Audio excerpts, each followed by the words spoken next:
In the morning in our Caribou Lodge, I got up and went for my morning coffee, which I normally do while my kids are still sleeping. I found that there was a coffee shop very close in another lodge called Canalta Lodge. And all I had to do was like take a 5-minute walk. So as is my tradition when I travel with my kids, they sleep, I go for coffee, look at my social media, whatever, maybe some YouTube. And as I was walking to that lodge, Canalta Lodge, I was just mesmerized by the mountains around. It is so beautiful everywhere. And I don't think that I took enough videos.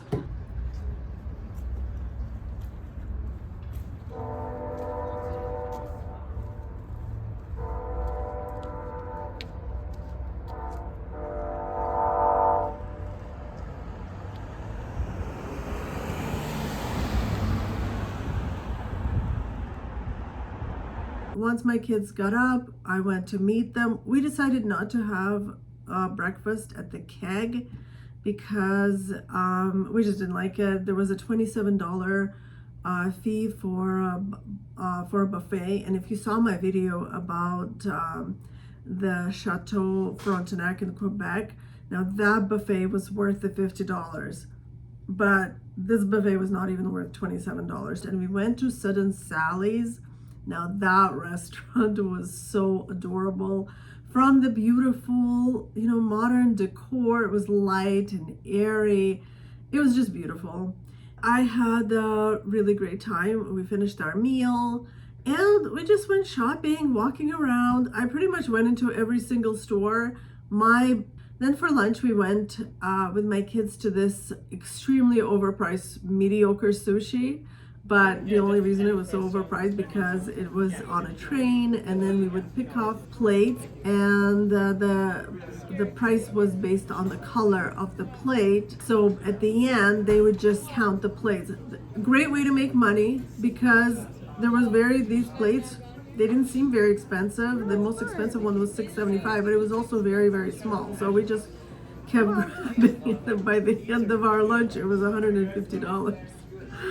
So, it's just a gimmick, I guess. And the next day, I went in the morning and got our rental car. Plans were to go to the Icefield Parkway. Now, to get to the Icefield Parkway, we needed to first get to Lake Louise. I bought a special app, like a tour app that would guide us along the Icefield Parkway, talk about the mountains, a little bit of history, and also tell us the places where we could stop, most importantly, and look at the pretty views. Now, we didn't plan to stop a lot, but we made some stops along the way. First thing is to get to the Icefield Parkway, and for that, we first had to get to Lake Louise. And I believe that it was a video on YouTube by Ali Smalls that said not to take the Trans-Canada Highway, but to take the Bow Valley Parkway, which runs right along Trans-Canada Highway. And that is what we did. And we stopped at Morant's Curve. And that Morant's Curve, I think that was the very best view that I have seen on this trip, that I saw on this trip. That is actually a view that even many companies use to advertise the Rockies or something about the Rockies. It was just so beautiful. We couldn't stop watching it. And there weren't even many cars there for parking. I don't know how well that curve is actually known for because there were so many more people at other destinations, but I thought that view was just incredible. Here and I'm here, whereas like in Toronto, So amazing. My relatives go to Niagara Falls, but it took like a 3-hour.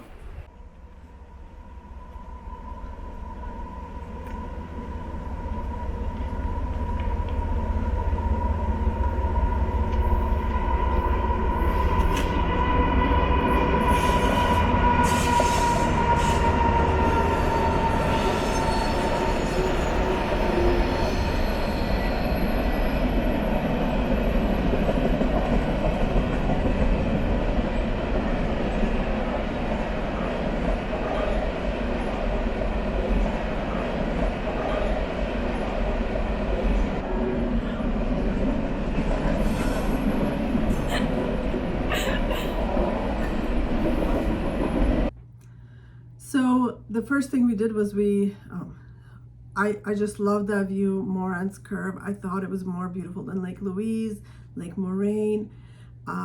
So we stood there for a while, and then we made our way to Lake Louise. Now, if you saw my previous video of the tour of the lakes on the bus, my kids went to hike on Lake Louise to see the view from behind the lake, another side of the lake. But they never saw the view from the side of the hotel. Plus, I really needed to go to the washroom, so we needed to make a stop there and do all of these things. So as soon as I parked the car, there was a lot of people there directing us, the parking attendants. As soon as I parked the car, my kids went off to see the lake, and I saw everybody line up to pay for parking. So I lined up too. Did I need to? I was afraid that somebody would come around and give me a ticket right away because there were so many parking attendants. I don't know if they, ticketed the cars at that time. And to my shock, it was $36, but I was already there and I didn't know how long we would be there, and so I paid. And so I went down from the parking to the bathrooms, and I ran into my kids who were done. They were done. I didn't even get to, right after I paid for parking, my kids were like, okay, we're done. They saw the view. So I still had to go to the washroom, so I went to the washroom. Basically, we ended up paying for 15 minutes of parking, $36. But it gets way worse. Because later I realized that I actually didn't put in the license plate of the rental car. I put it in for my car in Toronto, back in Toronto. And after that, we got into the car and went to look now for the Icefield Parkway. I think we took the wrong turn and got on the Trans-Canada Highway, and then we had to backtrack and set up the whole audio. But we were on our way, and we were listening to the fabulous guide tell us about the history. And the guidebook kind of talked about actually specific people that pioneered here. They hiked all along. So every time we would go to a different lake, he would say, well, now this was the next day, and now this guy was here. I don't remember his name now, but he was here now. And for us, it would be it would take us 20 minutes to get there, but for the guy, it would have been 2 days. So imagine how difficult it was. Now, I don't know if there were Native Americans even before these explorers, the young explorers, after whom many of these mountains were named, probably, that had explored it. But, we always considered these first explorers, the white explorers who came there to be the first that the mountains were named after. Peyto Lake, named after pioneer packer and guide Bill Peyto. If the weather is halfway decent, Peyto Lake is the most spectacular lake we'll see along the parkway, and this is one of the very best photo opportunities in the entire Rockies. The sunnier the day, the more amazing the color of the lake. Did I hear one of you ask why? Why? Well, my friend, let me tell you. It's due to flour. Rock flour, that is. As the glaciers move over the bedrock, they continue. The first lake that we stopped at was Peyto Lake. Sadly, because we were just in a single car, we couldn't go to the the parking that was closest to the viewpoint. There's a parking lot closer to the viewing point. But if you park at the bottom where they direct you to park, where most cars park, then it's about a 15-minute trek all the way uphill. After Peyto Lake, we proceeded to the Athabasca Glacier. And once we got there, we were a little bit late. It was already 5 p.m., so my kids couldn't go on the trek. So we just looked around a little bit and proceeded onto the Icefield Parkway. As we neared Jasper, there were 2 more stops that we stopped at, 2 different waterfalls, and my kids did a little hike around them.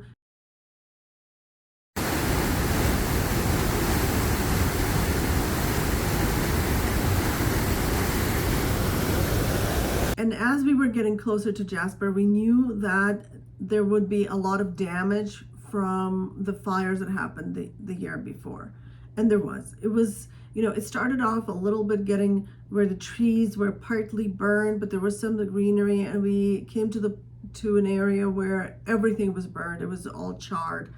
All trees were just black kind of stumps. And considering that they told us that Jasper is the largest national park in Alberta, it's really alarming that so much of it was completely burned. And I honestly don't know. Like, the fires are just bigger and bigger every year. I don't know how they plan to manage it while constantly claiming that climate change doesn't exist. Or it exists, but it's not a big deal. Or we can't do anything about it, or whatever. Once we get to the middle of Jasper, I mean, the mountains there and the scenery was just absolutely phenomenal. But once we got to Jasper, we were a little bit kind of disappointed, or, you know, our mood kind of went down because of all the fires and what was left. So we are in Jasper, and this is the first disappointment of our trip. As we drove in here, I mean, we heard that there was a lot of burnt out forests, but it was really jarring to see so much of it just black, completely gone. And I really don't know, like, how they can feel good about it. If Jasper is like the largest national park in Canada and 80% of it is burnt out, like, there's nothing but depressing about it. There's nothing good about it. And driving in and seeing all this was kind of depressing. We got to our hotel. As we got to the city, it was getting darker, so we couldn't really get a whole view, but we saw that it was smaller than Banff. The mountains were a little bit further away. We could see that there was a tram on one of the mountains. So, and once we got to the hotel, we checked in, and we were kind of demoralized right there already. I'll be honest, we were kind of demoralized.